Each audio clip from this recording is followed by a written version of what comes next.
was just thinking of the Paschal Lamb, which, as a former vegetarian, it's it's a little I find a little primitive and a little gorish and a little difficult, but I always think about the community aspect, and I think about how primal it is to actually see this sort of, it's almost like a visceral response to see this piece of the past on a modern Seder plate. And I don't know if I'm allowed to say this, but it's almost paganistic, So, and I know, when I remember when I studied archaeology, and we know that each civilization is built on the last civilization, and I feel, Judaism is built on everything that came before it, and I see that shank bone, and I just feel the history through that.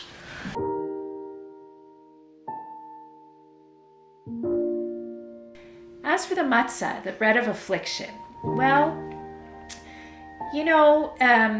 we live, certainly here in Toronto, where I'm situated right now, in relative privilege, with no shortage of bread or anything else that I might want, and I'm very fortunate for that. When I eat matzah, I'm thinking about how we're all called to appreciate that we don't have to eat matzah every day, right? We aren't like the slaves that were running away from Egypt and had no time to bake bread. We're not, we don't have a clock that's punching out the seconds after which we've got to leave with little more than the clothes on our back. We actually have the luxury of time. It's an incredible gift.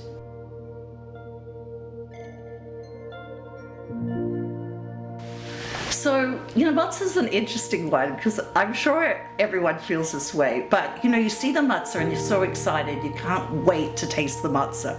And by the end of Pesach, you cannot stand the sight of matzah. So, there's that, and you can sort of look into all the symbolism of, what's that all about. You start a new endeavor, and then, I don't know, you're just like, I can't stand it, or the other aspect of matzah, which I find really interesting, is that matzah is like, you're in this like liminal space. You haven't risen, you're not bread, but you're starting out flat, and it's like this new beginning. It's like a new project. It's a fresh slate. And then, so you're really, neither here and you're neither there, which I feel sort of parallels the story of Passover, where the Jewish people were leaving one state, they were excited, they were nervous, and they were going into a whole new future. So that's how I see matzah.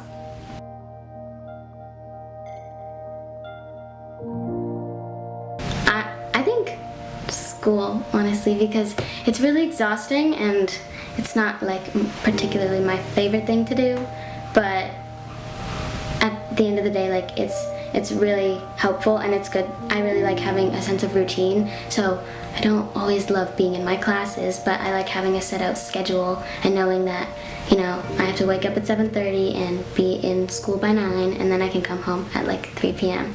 It's nice having a schedule.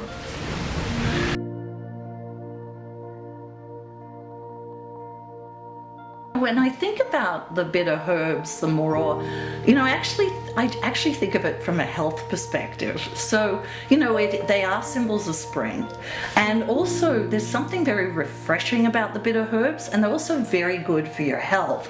So I see them as, they're cleansing the liver, they're detoxifying the blood, they're bringing, we've come out of the dormancy of winter, and we're moving into this incredible, explosion of spring.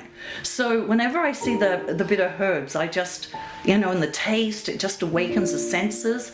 But, I'm an acupuncturist, and from a Chinese medicine perspective, bitter is actually the taste of the heart. And it also impacts on the liver.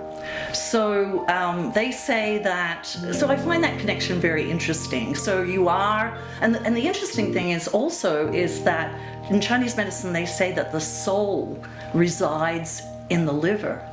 So you've got the engagement of the heart and you've got the engagement of the soul.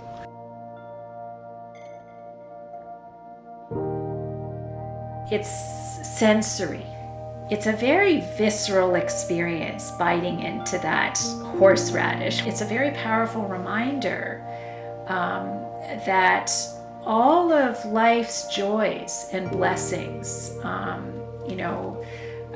proceed on a trajectory that always includes bitterness. And without knowing bitterness and pain, we don't actually fully experience its counterpoint. A few years back, our darling dog was still alive, and I'd said aloud in the dining room. There he was, and I could see his tail working. I thought, holy, what's the dog doing? I go over there. The dog has eaten the shank bone off the Seder plate.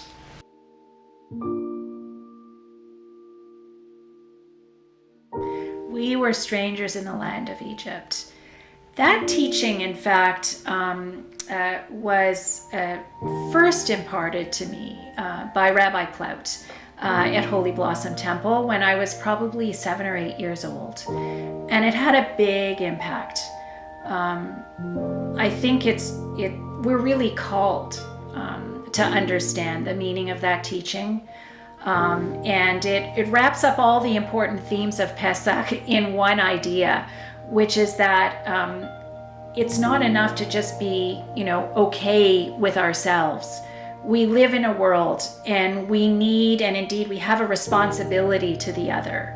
And to understand that who is a stranger is defined differently depending on the context. The stranger may be the person down the street, or the stranger may be a world away experiencing conflict.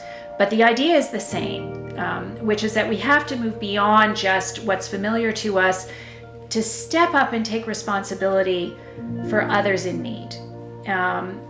That's what it is to be a human being. The amazing thing about Pesach is that we get to kind of reflect back on our people's historical experience and connect it with what's going on in the world today. I always bring to the Seder table stories about today's refugees. And every year I'm tossing in a towel and coming up with new stories, because unfortunately the refugee story is an ongoing one.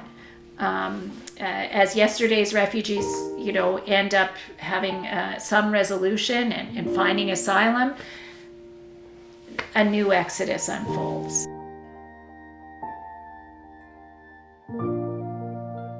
The Haggadah doesn't actually tell the story of Pesach, which I always find kind of interesting. It's a lot of people talking about the telling of the story of Pesach. And that medium I actually think is quite interesting, because it gives you an opportunity to think about, well, how do I tell the story of Pesach? What are the meanings that I can put into this story? What kinds of values does it speak to me? And then you can try and deconstruct what freedom means to you, what equality means to you, what these kinds of concepts mean for you, and what their contemporary relevance might be. Combining the Jewish focus on learning and textual analysis with a familial, communal ritual element is actually kind of a unique thing in the Jewish holiday cycle. Most of the other holidays have a lot of ritual, but there's not a lot of learning and textual work that is integrated into the holiday itself.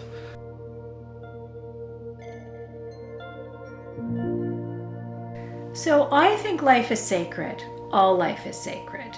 And so I would drop, I would make a drop for anybody who died because of the loss of life and because of its sanctity. And I think, fundamentally for me, that's a core Jewish value, the sanctity of life. But I can acknowledge that while at the same time holding condemnation for the evil that somebody has perpetrated. And I can hold both of those things at the same time.